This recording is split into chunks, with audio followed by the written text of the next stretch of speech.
오늘 이 자리에 함께할 하나님의 말씀은 마태복음 1장 18절에서 25절까지의 말씀입니다.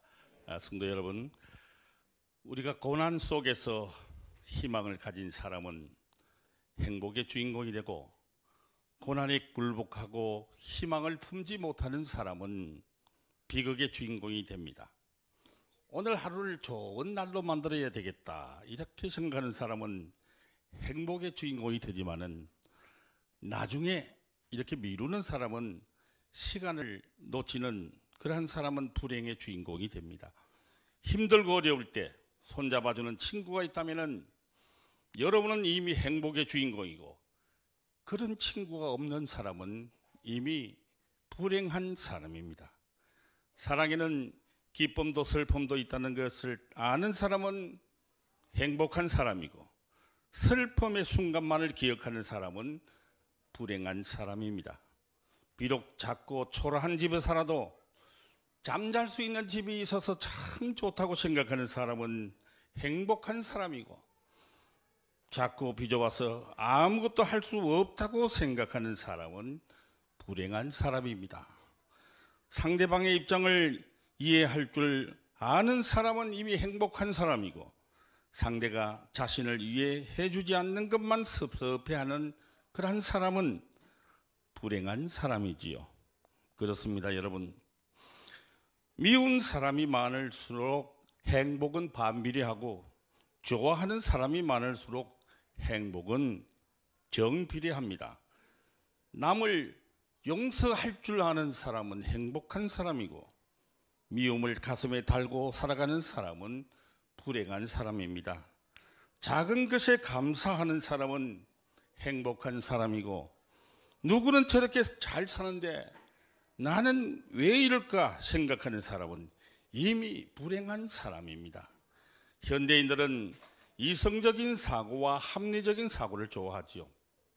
맞지 않을 때는 웃음거리가 되고 배척을 당합니다. 이런 현상으로 볼 때는 예수님의 동정녀 탄생은 조롱과 비웃음과 배척과 황당무계한 것으로 취급이 됩니다. 하나님께서는 인간의 머리로는 도저히 이해할 수 없는 하나님의 방법으로 예수 그리스도를 이 땅에 보내셨습니다. 예수님의 탄생을 믿고 기뻐하고 전하고 충성하는 사람은 가장 행복한 사람입니다. 예수 그리스도의 나심이 여러분 개인과 가정과 교회에 가장 기쁘고 행복한 나날이 되시기를 축원드립니다. 예수 그리스도의 나심은 이러하니라. 그의 어머니 마리아가 요셉과 약혼하고 동거하기 전에 성령으로 잉태된 것이 나타났더니. 아멘. 성령으로 잉태된 것은 인류 역사에 전무후무한 신비한 사건입니다. 하나님의 특별한 역사임을 뜻하지요. 구약에서도 이삭과 삼손과 사무엘 탄생이 특별 역사로 된 것이라고 기록이 되어 있으나, 그것은 모두 자연법에 의지한 출생이었습니다.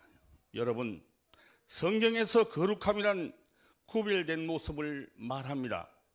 타락한 세상에서 성도로 살아가기란 보통 힘든 일이 아닙니다.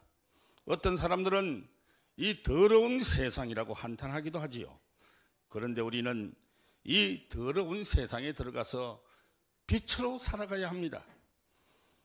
그리스도인은 격리되는 삶이 아니라 분리되는 삶을 살아가야 합니다. 성경에서 말하는 거룩함은 공간적 개념이 아닌 삶의 태도의 문제입니다. 그래서 성도는 타락하고 더러운 이 세상의 한복판으로 들어갈 수 있어야 합니다. 결국 거룩함이 세상을 이길 것입니다. 빛으로 한결같이 구별되어 살아갈 때에 세상은 고개를 숙이고 우리는 반드시 승리하게 될 줄 믿습니다. 동정녀 마리아에게서 예수님이 태어나신 것은 우연이 아닙니다. 이미 700년 전에 선지자 이사야가 예언하였습니다. 그러므로 주께서 친히 징조를 너희에게 주실 것이라. 보라, 처녀가 잉태하여 아들을 낳을 것이요 그의 이름을 임마누엘이라 하리라. 예수 그리스도의 탄생은 기독교 진리의 보루입니다. 이는 부인할 수 없는 사실입니다.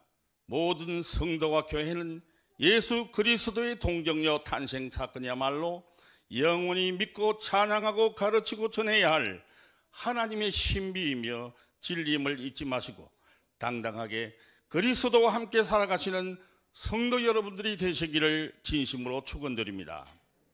사랑하는 성도 여러분, 인생을 살아가면서 우리에게 가장 중요한 것은 마음입니다. 훗날 우리에게 남는 것은 마음으로 살아간 것입니다. 베다니 문둥이 시몬의 집에서 잔치가 벌어졌죠. 예수님을 통해서 시몬의 문둥병이 나으니까 감사해서 잔치를 벌린 것입니다.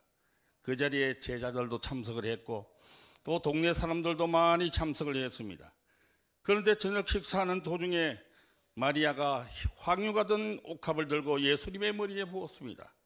그 향유는 300데나리온이나 되는 비싼 향유인데 그것을 예수님의 머리에 부은 것입니다.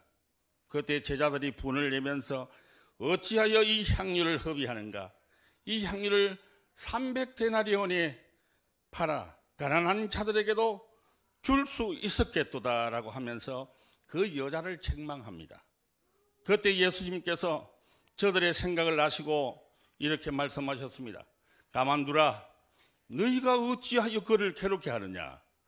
그가 너에게 좋은 일을 하였느니라. 가난한 자들은 항상 너희와 함께 있으니 아무 때라도 원하는 대로 도울 수 있거니와 나는 너희와 함께 항상 함께 있지 아니하리라. 그는 힘을 다하여 내 몸에 향유를 부어 내 장례를 미리 준비하였느니라. 내가 진실로 너희에게 이르노니 온 천하에 어디서든지 복음이 전파되는 곳에는 이 여자가 행한 일도 말하여 그를 기억하리라. 아멘. 마리아는 예수님을 감동시켰을 뿐만 아니라 우리를 감동시키고 있습니다. 자식은 부모님을 감동시켜야 합니다. 며느리는 시어머니를 감동시켜야 합니다. 하늘이 어쩌다가 저런 며느리를 나에게 주셨을까? 이럴 정도로 시어머니를 감동시킬 수 있어야 합니다. 남편이 자기 아내를 보면서 내가 어쩌다가 이런 아내를 만났나? 참으로 보기도 아까운 사람이다 하면서 눈물을 흘릴 정도로 감동할 수 있어야 합니다.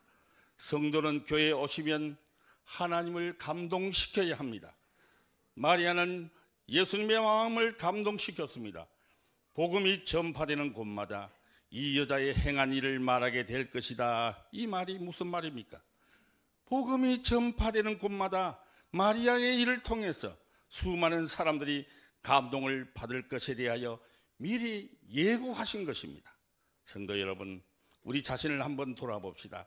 우리는 과연 하나님의 마음을 어느 정도로 감동시키고 있습니까? 우리 자신이 하나님의 은혜에 감동될 뿐만 아니라 감동받은 자로서 하나님을 감동해야 합니다. 죄 없으신 예수님이 우리의 모든 죄를 용서하시고 죄에서 구원하셨습니다. 이 은혜를 평생 감사하며 충성해야 합니다. 우리 모두가 하나님과 가정과 성도와 모든 사람들을 감동시키는 우리 땅끝 성도들이 다 되시기를 주님의 이름으로 축원드립니다. 기도드리겠습니다. 상한 갈대도 꺾지 아니하시며 꺼져가는 심지도 끄지 않으시겠다고 약속하신 주님, 성탄절이 눈앞으로 다가와 있는 대림절 네 번째 주일에 독생자를 이 땅에 보내주신 하나님의 사랑에 의지하여 회개하오니 다 용서하여 주옵소서. 참마음으로 회개하오니 입으로 지은 죄, 손으로 지은 죄, 생각으로 지은 모든 죄를 용서해 주시옵소서. 예수님의 이름으로 고백하며 기도를 드립니다. 아멘.